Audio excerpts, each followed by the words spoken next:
Manifestation സീരീസിൻ്റെ day 16ലേക്ക് എല്ലാവർക്കും സ്വാഗതം. How do you ask universe always what you want?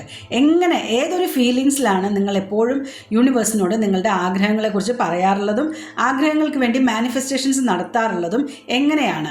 അതായത് നമ്മൾ മിക്കപ്പോഴും ചെയ്യുന്ന മിസ്റ്റേക്കാണ്, നമ്മൾക്കൊരു കാര്യം ആവശ്യമുണ്ടെന്നുണ്ടെങ്കിൽ നമ്മൾ എപ്പോഴും ഫ്രസ്ട്രേറ്റഡ് ആയിട്ട് അല്ലെങ്കിൽ ഒരു പെയിനോട് കൂടിയിട്ട്, സാഡ്നെസ്സോട് കൂടിയിട്ട്, നമ്മൾക്ക് ഇപ്പോൾ മണിയാണ് ആവശ്യം അല്ലെങ്കിൽ ഒരു ജോലിയാണ്, എനിക്ക് ജോലിയൊന്നുമില്ല, എനിക്ക് അതുകൊണ്ട് ആ ഒരു നെഗറ്റീവ് ഫ്രസ്ട്രേഷൻ, ഫീലിംഗ്, സാഡ്നെസ്, അതല്ലെങ്കിൽ ഒരു എപ്പോഴും ഒരു ആൻസൈറ്റി മോഡിലാണ് നമ്മൾ ചോദിക്കുന്നുണ്ടെങ്കിൽ നമുക്ക് മാനിഫെസ്റ്റേഷൻസ് എളുപ്പമാകുന്നതല്ല. അപ്പോൾ അതുകൊണ്ട് തന്നെ നിങ്ങളൊരു ഹാപ്പി മൂഡിൽ, നിങ്ങൾ വോളണ്ടിയർലി, നമ്മൾ ഒരു കോൺഷ്യസ്ലി നമ്മൾ ഒരു ഹാപ്പി മോഡ് അല്ലെങ്കിൽ ഹാപ്പി ഇമോഷൻ, ഹാപ്പി ഫീലിങ്സ്, ഒരു ജോയ്ഫുൾ ആയിട്ടുള്ള ഒരു എക്സൈറ്റ്മെൻറ്റ് മോഡ് നമ്മൾ നമ്മളുടെ മനസ്സിലും നമ്മളുടെ ഫേസിലും എല്ലാം കൊണ്ടുവന്നതിന് ശേഷമാണ് നമ്മൾ മാനിഫെസ്റ്റേഷന് വേണ്ടി ശ്രമിക്കേണ്ടത്. അതുകൊണ്ടാണ് നമ്മൾ പറയുന്നത്, മാനിഫെസ്റ്റേഷൻ ഡ്രീംസ് എഴുതാൻ തുടങ്ങുന്നതിന് മുമ്പ് നിങ്ങളൊരു 2 മിനിറ്റ് ഇരുന്നു കൊണ്ട് നമ്മൾ ആ ഒരു ഹാപ്പി മോഡിലേക്ക് എത്തുക.